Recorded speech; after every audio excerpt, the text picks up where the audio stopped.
Hey, what's up, Blaze here, and I just felt inspired to make a video about my Scion pure physical cyclone character. She's level 93, name is Just Want to Spin Really Fast, and I had a lot of fun on this character, feels really nice to play, and it seemed like a cool idea to share it. Why Pure Fizz? Why the Brutality Gem, which disables all sources of elemental and chaos damage, meaning you cannot use the effective ways of bolstering your damage with Taste of Hate, Azure's Promise, the Hatred Aura, and Herald of Ash, which are all very easy sources to get. There were a couple of reasons why I chose to go down this route. The first one being that all bosses in the game have absolutely no physical mitigation whatsoever, so you're doing your full investment, your full damage in every single circumstance, which is great. The Guardians and Shaper have something like 40% elemental resistance, 25 chaos resistance, and 80% less curse effectiveness. Obviously, there are ways to deal with elemental resistances, being something like a Templar, which ignores all ele resistances when you crit. Though, for me, I wanted something that was clean and simple and didn't require me to think about things like power charge generation, diamond flask uptime, you know, having to put down a orb of storms in order to deal with all that stuff. And I just wanted something that was easy and consistent, and Pure Fizz Cyclone just seems to do the job there. The second reason is that there are so many different sources of physical attack leech. You can get it on your gloves, both rings, your amulet. You can have my belt has it. You can get it on your jewels. There are tons of it on the tree. Just basically right now I have a perma Vingtile level leech. I leech everything back instantly. The issue with relying on Vingtiles is that it's a one pop flask. When you're doing the end game content, you pretty much need that sort of leech all the time. So with it being pure passive on this character, it just means that it's very hard for me to die as long as I keep hitting the boss, pretty much. It's a very, again, consistent playstyle. It doesn't rely on duration sort of mechanics, having to pour in and out to get you flasks back. For me, flasks are simply a way of a little bit of extra damage and a bit of resistance here and there. They don't make or break the build. Yeah, and the third unforeseen reason, which I never really realized was a thing until I made and played this character, which is the map mods. The only map mod that I cannot do is the cannot leech mod, which is pretty rare to get anyway. I can even do Fizz Reflect on this character, even though it is a full Fizz Reflect, a full physical damage build. There are a couple of different reasons why this is. This Chimera right here is a Fizz Reflect map.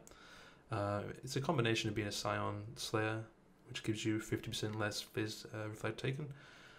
You slap on Yuggle's Pantheon power, and that in combination with my leech and a couple of bit of dodge here and there, just results in me being able to out-leech the Reflect. It's very nice. It means that I don't have to worry too much on the map mods that I roll. In terms of clear speed, it is Cyclone, so it's not going to be able to compete with the crazy, insane clear speed builds. That being said, with the amount of movement speed you have from like Adrenaline Flask and various other sources I'll talk about in Path of Building, with a Star Forge and the Ink AoE gem and a level 21 Cyclone, once you get that, you're at 26 AoE.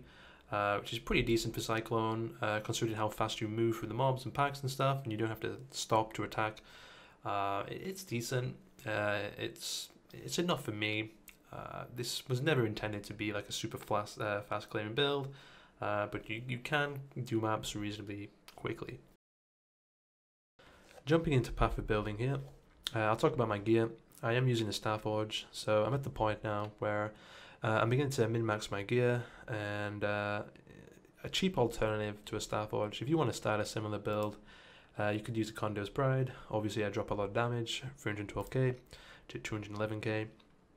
So yeah, you're probably not going to be able to do Guidance and Shaper on a budget version of this build. It's not really a starter-friendly build.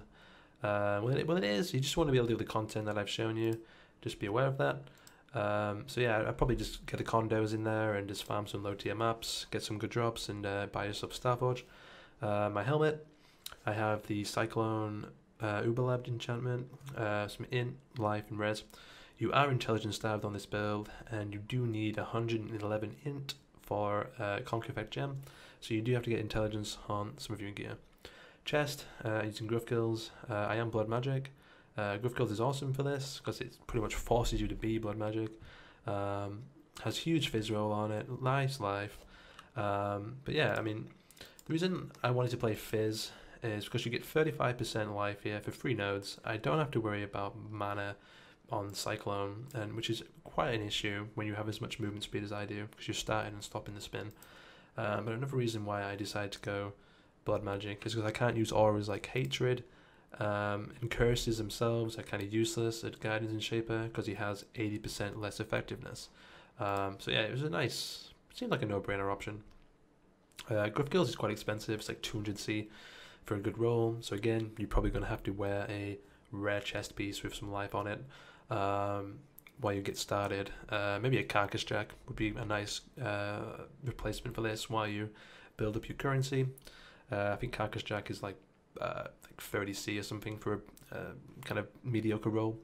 Gloves, I have intelligence here, again, need to get the int, attack speed, life, res, and the crafted leech. I do have a Zeri's Slink boots here. So yeah, I invest into dodge on this build a little bit. I have +1 Frenzy Charge, which is unnecessary. That's very expensive. Just buy a cheap alternative, a 1C version. So yeah, my dodge chance is currently 44-45. A pop of quartz, that's 10% more. There is a Pantheon ability that gives you 5% to each of these when you get hit, so that's 60. There's another one for attack dodge when you take a savage hit, which you will always be taking when you fight the Guidance and Shaper. So you're pretty much 65% of dodge. And the way I get this is from being a Scion. I can talk about that real quick. Yeah, the Raider here gives 4% dodge, and you also get 5 extra skill points being a Scion, which allowed me to take this entire cluster essentially for free. Well, considering if I was to pick any of Ascendancy. So that's where I get my dodge chance from. It's great. Moving down, the Amulet, Strength Intelligence Hybrid. You can use a Lapis if you need more int. I went for a hybrid because I wanted the life and damage from the Strength. Yeah, life res, huge leech roll on there and some fizz. Same for the rings, life, res, fizz and leech if you can. And I'm also using the Wretch belt. I intended to use the Wretch when I made the character, which is why I chose Scion. Basically, the Wretch takes you leeched damage and applies it to the mobs twofold. You are forced into using either Scion or Slayer if you want to use this spell, because they're the only 2 ascendancies that have life leech effects are not removed at full life. And the Sangha and Slayer here as well. Life leech are not removed at full life. So yeah, the Wretch is very expensive, it's about 510 chaos. A cheap alternative to the Wretch would be a Bell of the Deceiver. You can get Intimidation, which essentially covers the extra damage you get from the Wretch. It's a pretty nice cheap alternative. Most people probably use this instead because the Wretch is pretty overpriced for what it is. But I don't know, it has a really nice QOL. 60% Flask effect duration is awesome. It allows my Flask to last, well, 6% more. It's just a really nice feeling.